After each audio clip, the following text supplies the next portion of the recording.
안녕하세요. 내과 전문의 신상호입니다. 이번 시간에는 고지혈증에 대해서 알아볼 텐데요. 고지혈증이란 우리 몸의 지질이 혈액 속에 필요 이상으로 많아지는 상태를 뜻합니다.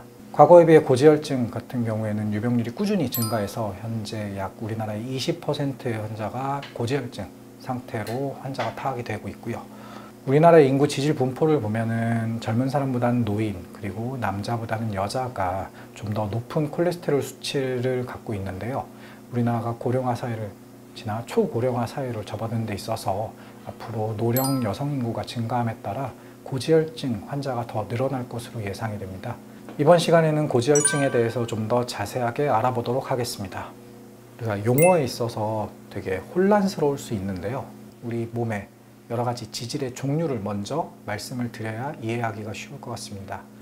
총 콜레스테롤, LDL 콜레스테롤, HDL 콜레스테롤, 그리고 중성지방, 이렇게 총 4가지 항목에 대해서 우리가 결과를 확인해 보고 받아볼 수 있습니다. 그리고 그 중에서 이제 나쁜 콜레스테롤이라고 하는 LDL 콜레스테롤이 있고, 좋은 콜레스테롤이라고 말을 하는 HDL 콜레스테롤, 그리고 중성지방이 있는데요. 이것을 모두 합친 게 총 콜레스테롤이라는 것이고, 이런 여러 가지 콜레스테롤의 높고 낮음에 따라서 부를 수 있는 질환명이 약간씩 차이가 있습니다. LDL이 나쁜 콜레스테롤이죠. 나쁜 콜레스테롤이 높은 상태를 우리가 흔히 말하는 고지혈증이라고 하고, 고콜레스테롤 혈증이란 말도 같이 쓰고 있습니다. 고중성지방 혈증, 그러니까 중성지방이 높은 상태를 고중성지방 혈증이라고 얘기를 하고요. HDL이 낮은 상태, 혹은 앞서 말한 2가지가 한 개라도 있는 경우를 모두 합쳐서 이상지질 혈증이라고 명명하고 있습니다. 우리가 이제 앞서 말씀드린 4가지 항목에 대해서 검사 결과를 받아볼 수 있는데요.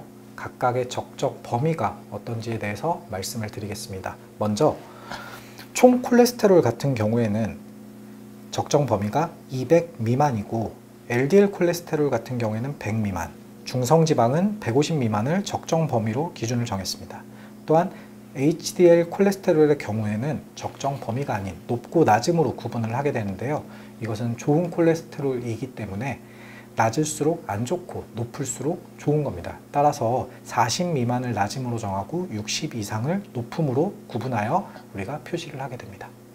우리가 이런 결과를 받아보고 이제 앞서 말씀드린 고지혈증, 고콜레스테롤 혈증이라는 것에 이제 기준이 되는 LDL 수치를 기준으로 병의 중등도를 나누고 우리가 목표 콜레스테롤 수치를 정하게 됩니다. 흔히 고지혈증이라고 한다면 내가 기름진 음식을 많이 먹고 튀김이나 고기나 육류 섭취를 많이 하게 됐을 때 콜레스테롤 수치가 높아진다라고 알고 계시는데, 전혀 틀린 말은 아니지만서도 100% 맞는 말은 아닌 게, 내가 그런 거를 섭취하지 않는다 하더라도, 상대적으로 덜 섭취한다라고 하더라도 어느 정도 유전적인 요인에 의해서 LDL 수치라든지 중성지방 수치가 올라가고 HDL 수치가 낮아지는 경우들이 있습니다. 따라서 이 유전적인 요인들은 분명히 영향을 끼치고 있고요.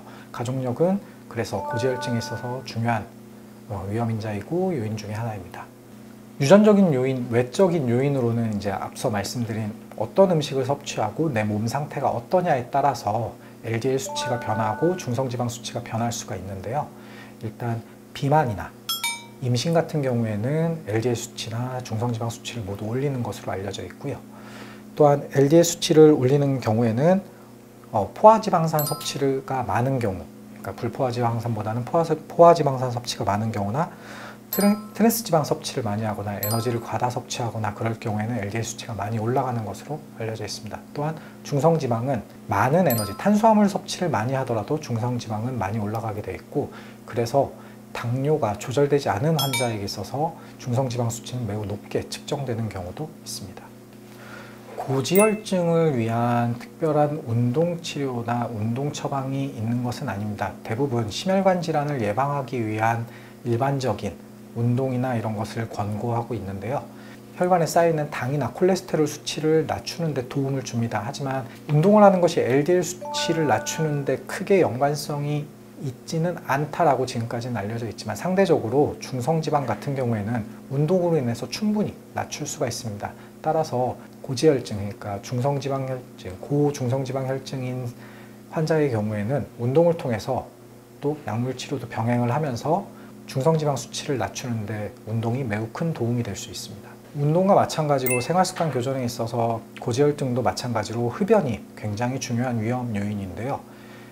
금연을 하는 것과 흡연량을 줄이는 것을 비교를 하였을 때 실제 흡연량을 줄인다고 해서 위험 요인이 없어지거나 낮아지는 것은 아니기 때문에 반드시 흡연은 아예 안 하고 금연 상태로 내가 고지혈증을 치료하고 관리하는 것이 중요하다고 볼 수 있습니다.